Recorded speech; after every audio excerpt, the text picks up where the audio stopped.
Hey, welcome to Newsbreak. My name's Nat. Coming up on the show, some trouble for the Olympics, a new Statue of Liberty, and the Socceroos are back.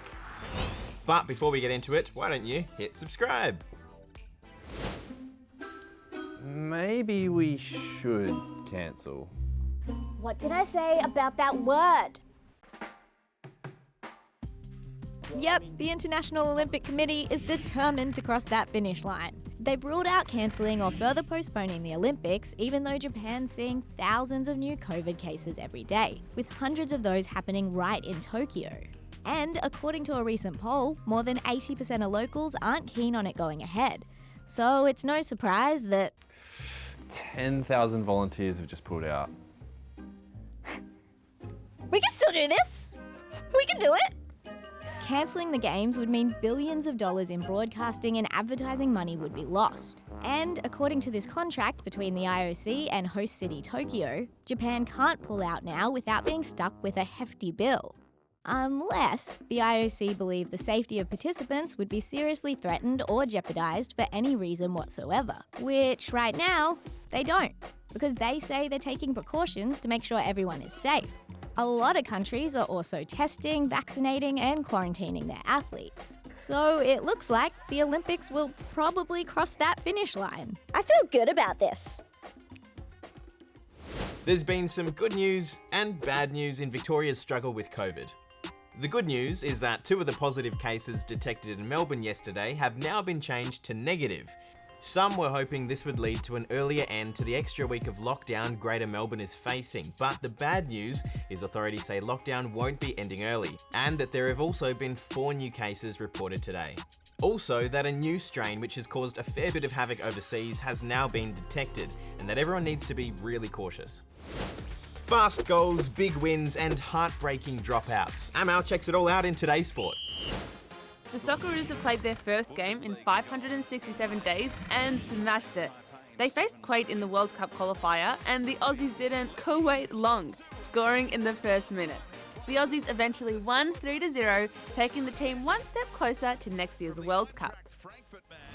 A hip injury has forced world number 1 Ash Barty to drop out of the French Open, and she's pretty shattered. It's heartbreaking, I think, but it won't take away the brilliant 3 months that we've had, as much as it hurts right now. It's been a tough time for Aussies at the French Open so far, with almost everyone being knocked out of the singles competition. At least there's always Dylan Alcott, who can hopefully add another trophy to his already stacked cabinet.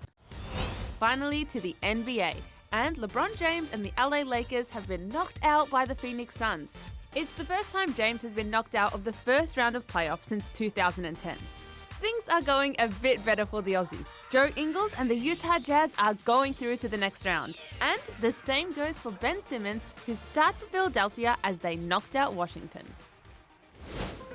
So apparently there aren't just leap years, there are also something called leap seconds that happen every few years to keep coordinated universal time in sync.